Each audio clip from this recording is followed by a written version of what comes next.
Right. Well, first of all, a warm welcome to all our viewers. Here in Alt News Media, we try to tackle the really important issues, the things that the mainstream media run away from. And we have with us this evening Councillor Jolene Bunting, who's an independent unionist councillor on Belfast City Council, I believe.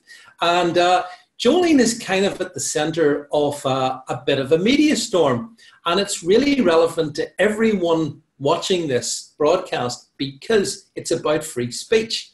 I think to start off with, Jolene, maybe for all our viewers, if you could just kind of summarise the position you find yourself in today. Yes, Stephen.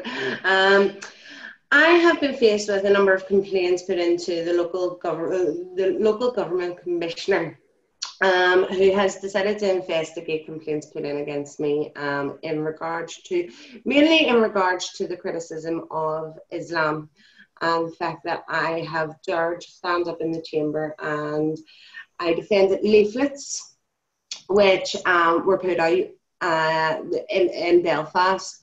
I defended those leaflets and I said, you know what, we should be allowed to talk about this subject, we should be allowed to put out information about this subject, and this doesn't seem to be happening around the world. So my fellow councillors have put in complaints about me in regards to that, but also I made alliances with the guys from Britain First, and there seems to be an awful lot of complaints put in because I had made those alliances and had associated with Britain First. And in fact, something that was said in a hearing which I went to on Tuesday morning, I attended a hearing with acting commissioner and the deputy commissioner. The deputy commissioner is the commissioner in charge of investigating the complaints, while the commissioner will make the final decision. And the report which was explained on Tuesday was mainly in regards to other people, Jada Franz and Paul Golding, and what they had said, not really as much about what I had said, because I always ensure that I am on the right side of the law.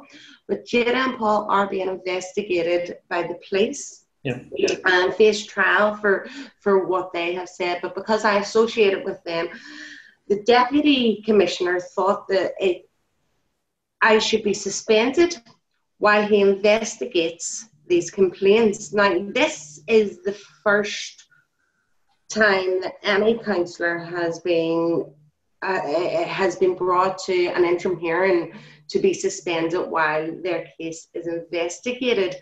It has just simply never happened. It is in the legislation in order for the commissioner to do this should the councillor face dismissal at the end of the investigation, and if that is likely. For the complaints that are put in against me, I believe they will not result in a dismissal. However, this is something that is coming from the deputy commissioner. So, and Jolene, was it the deputy commissioner? Who was it suggested that you could cause, and I think this is impossible to cause, but I've read it, reputational damage to Belfast City Council? Who suggested that? This was the chief executive of Belfast City Council, actually has put in a written statement against me into the commissioner, and has said that I could cause reputational damage to a council which has convicted terrorists sitting as elected councillors. So I'm sorry, but the reputation is a bit already. Yeah. Absolutely right, Jolene. And for our listeners, can I just give you, those of you watching this, a few of the details and some of the illustrious Lord Mayors of Belfast who apparently don't cause reputational damage. We had Alex Maskey, who has a conviction for theft. Apparently when he was 19, young Alex was in the bank. He saw a wad of 563 quid, as he says, couldn't resist it and ran off with it. He was also interned during the IRA terror campaign. We had Lord Mayor Tom Hartley. Tom, another guy, didn't cause any reputational to Belfast City Council. Imprisoned in the Crumlin Road jail for 10 months for riotous behaviour, imprisoned in 1978, and during the 81 hunger strike, he chaired the Prisoner of War Committee, but no reputational damage there. And finally, Jolene, of course, you'll know Niall O'Donoghue, or however we pronounce his name, who, another Lord Mayor of Belfast, who took down the portraits of the Queen Mother and Prince Charles, refused to present an award to a Belfast girl who was a British Army cadet. So, Jolene, I repeat my assertion.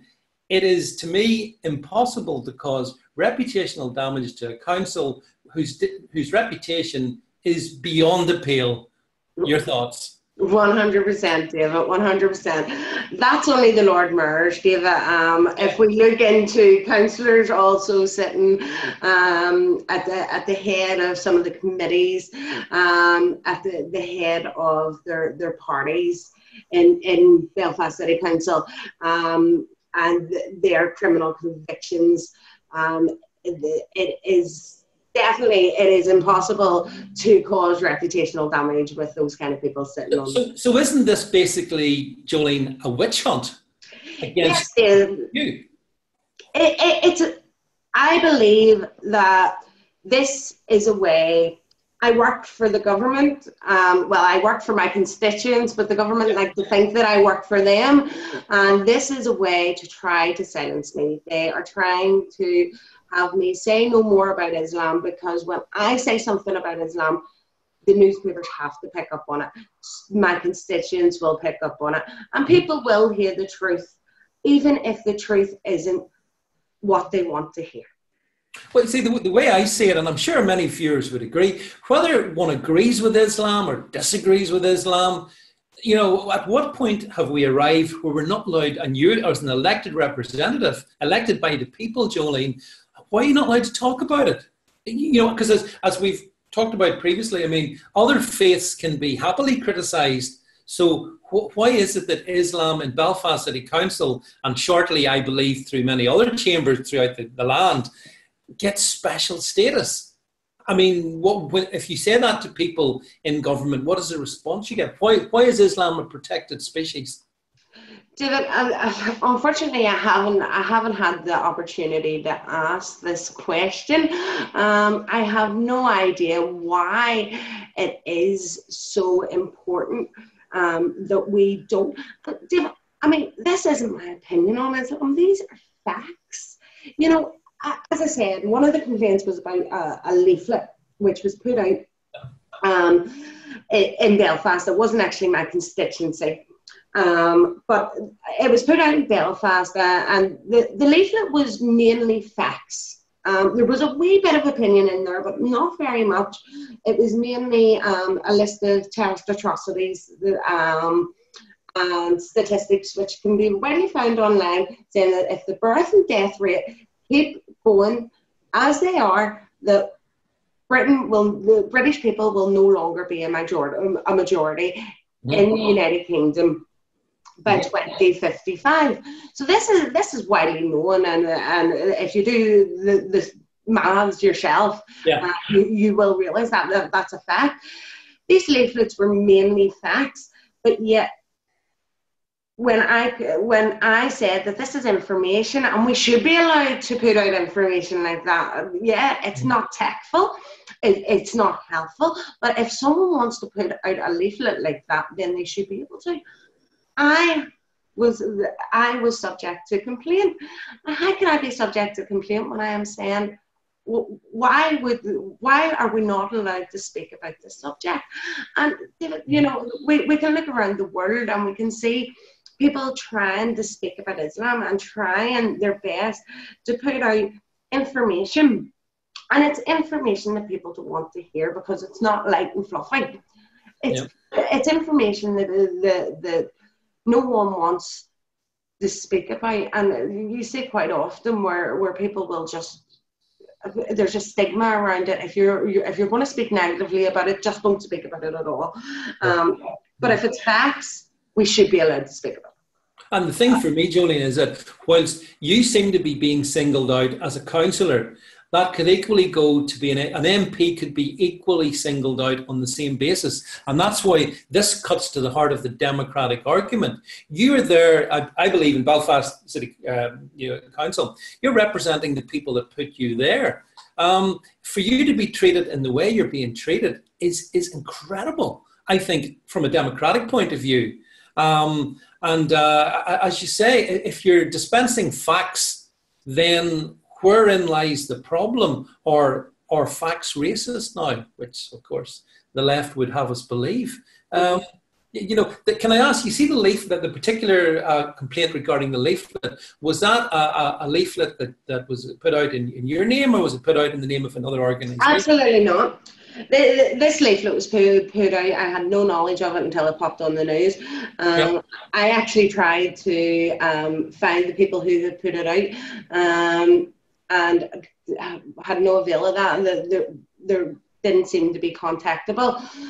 So no, David, was certainly not put out in my name. And as I say, the group who had put it out, I wanted to have a chat with them, to find out some of their thoughts, and see if we could work together in any way, shape, or form. But I couldn't make any contacts within that group.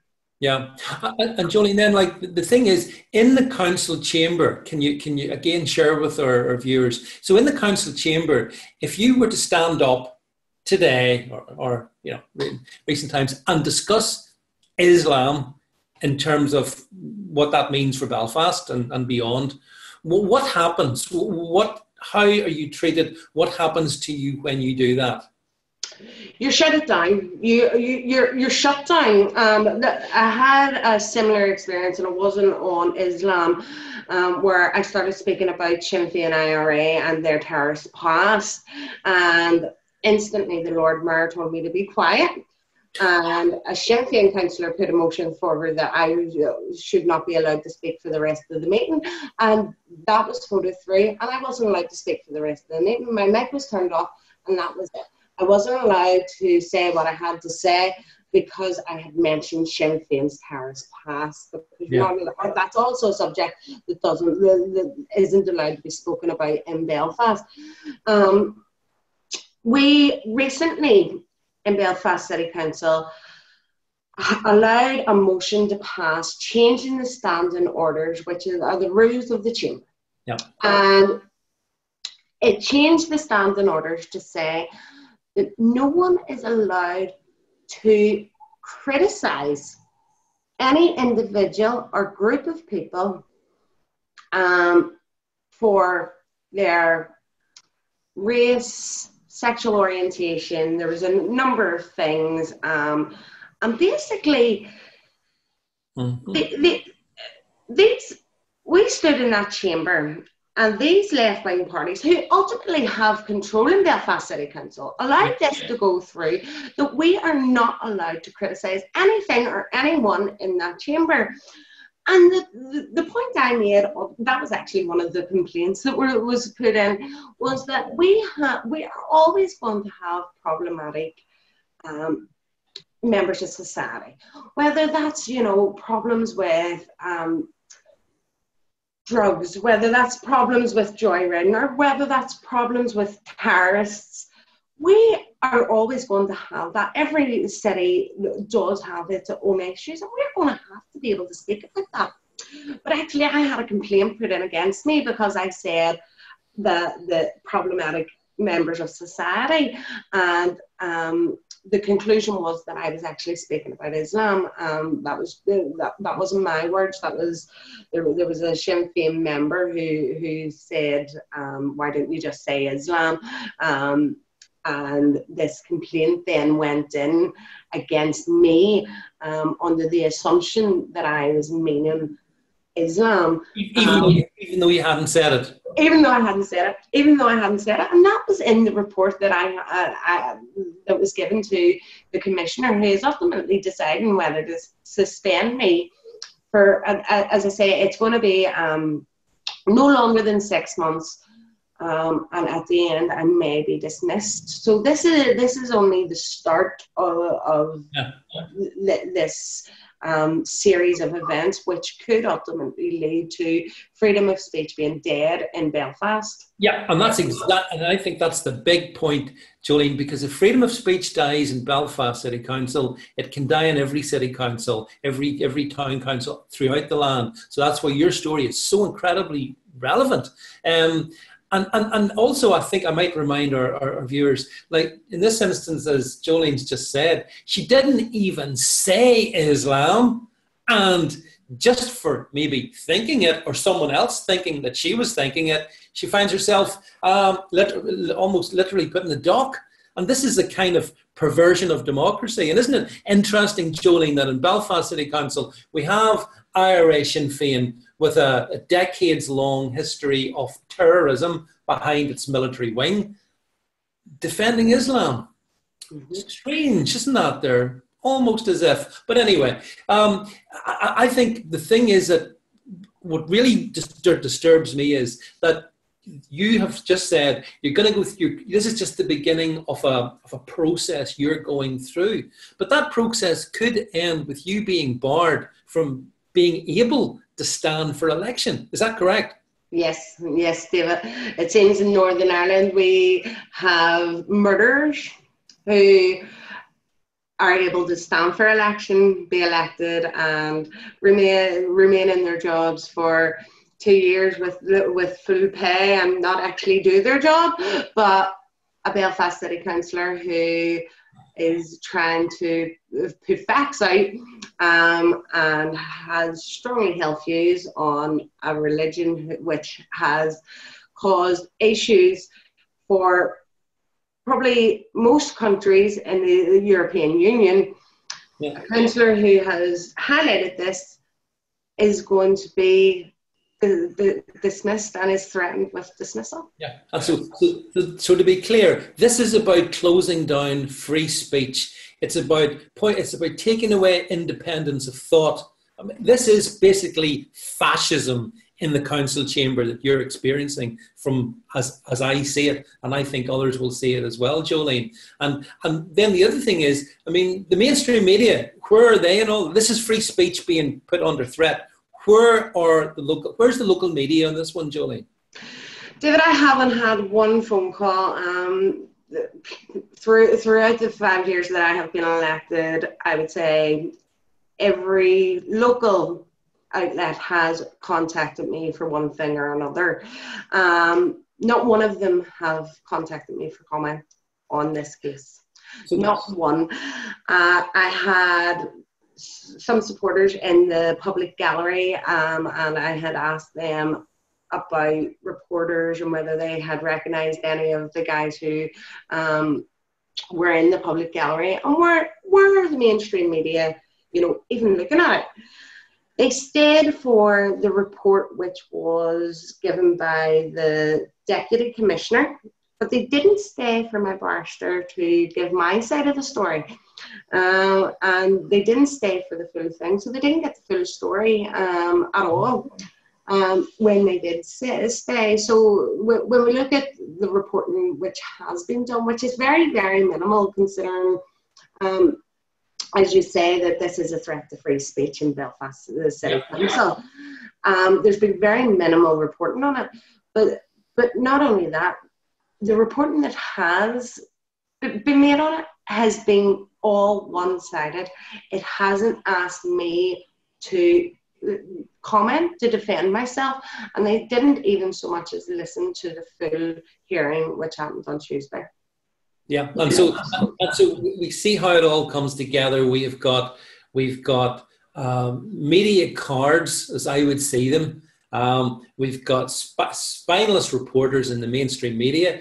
We've got conniving politicians. And at the heart of this kind of unholy alliance, we have you, Jolene, and your free speech to say whatever the hell you want about any religion or none in a public space. And if you as an elected person can't say that, what chance have the rest of us got?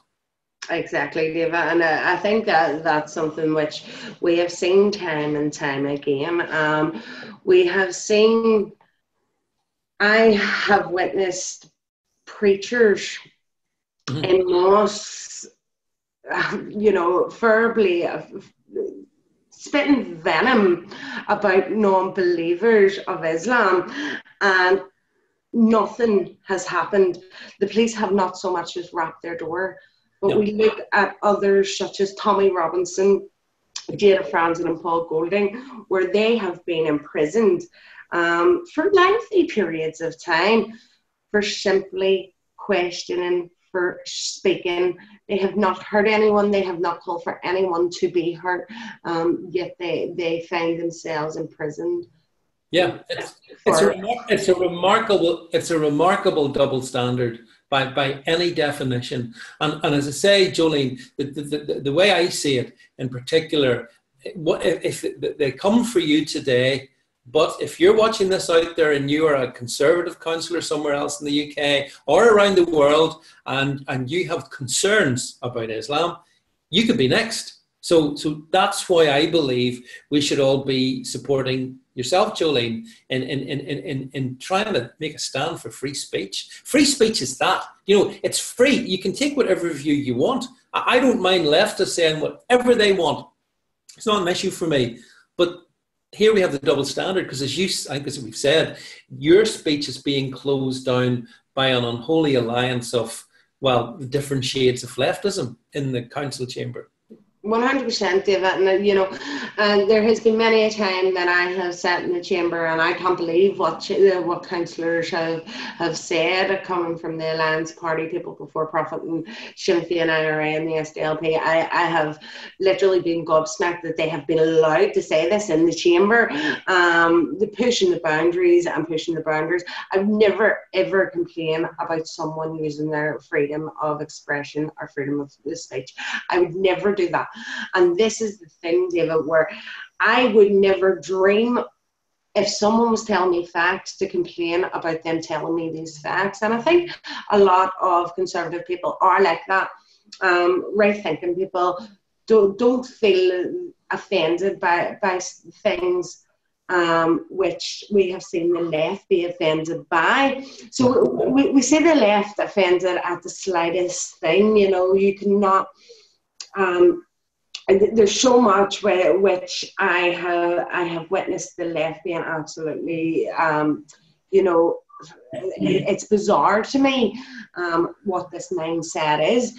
There is no way that they are as offended as they are acting offended by someone uttering words. Now, what I'm offended by, David, is terrorism, and what I'm offended by is someone saying that they're going to murder people or calling for people to murder. And that doesn't seem to offend the left as much as someone saying, I don't really like that religion. I've done my research, and it's definitely not something which I believe wants our country to prosper. They would be offended at that, but they wouldn't be offended for someone calling for the murder of children. And Jolene, can I also ask, just in specific to, you mentioned there a few moments ago, the change that went through in the council chamber when they redefined what could be what couldn't be talked about, and you couldn't criticise certain things, which I think was also a first. Was religion one of the things that you're not allowed to? Yes, 100%. Yes, that was one of the main things on a religion race section. So hope everyone got that. Jolene's just confirming, in Belfast City Council, you're not allowed to criticise religion, which is something of a global first. Short of course, in theocracies across the world, and in the Muslim world, of course, you're not allowed to do that either. But then they're not democracies. And Jolene, the problem I have with all of this is that if they can't continue with this crusade, to coin a phrase, against you, then all of our free speech could be taken away. There's just so much nonsense talked about, someone sent a hurty tweet or a mean meme at the same time as people like Tommy Robinson have gone around the UK exposing these mainly Pakistani pedo rape gangs. No, that doesn't seem to concern some of our left-wing friends. And we see that throughout the major cities of the UK. So, you know,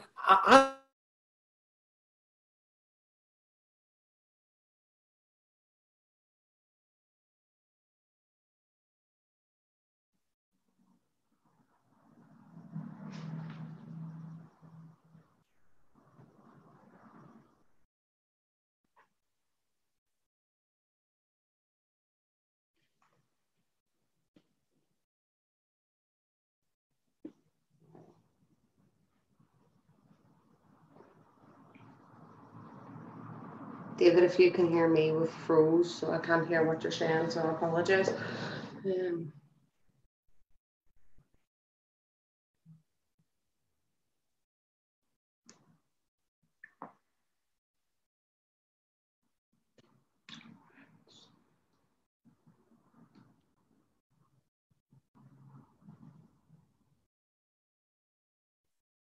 And we're back.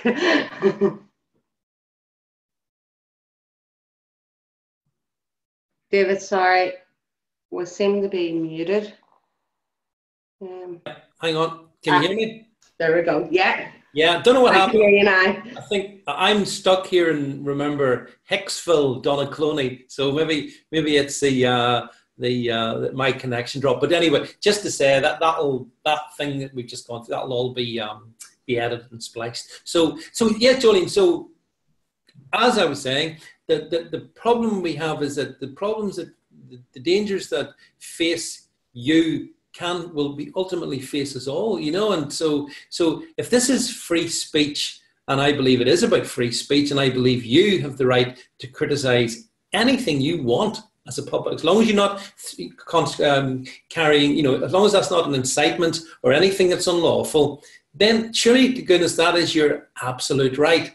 And yet that now seems to be under fundamental challenge in the Central Council Chamber in Northern Ireland, Belfast City Council. 100%, David, and I think, you know, if we look at other cases, they have got away with it so many times that they are now coming after me as an elected representative. And as you say, if they can silence an elected representative, it is only going to escalate, and it's only going to affect every single citizen of the United Kingdom. Every single British citizen is going to be stuck with duct tape over their mouth. They are not going to be able to criticise this one subject. And David, you know, there are quite a few subjects which seem to be completely off limits. But it's these subjects are seem to only be chosen by the left, and as I have said, I don't think any right-minded person would be offended by facts, or would be Facts aren't racist. Facts are facts, and if people can't handle facts, then what does that tell you about them? But the left don't seem to be able to handle these facts, and this seems to be where the problem is coming from. The left can't handle facts about certain subjects, and they pick and choose their subjects as we go along. They do.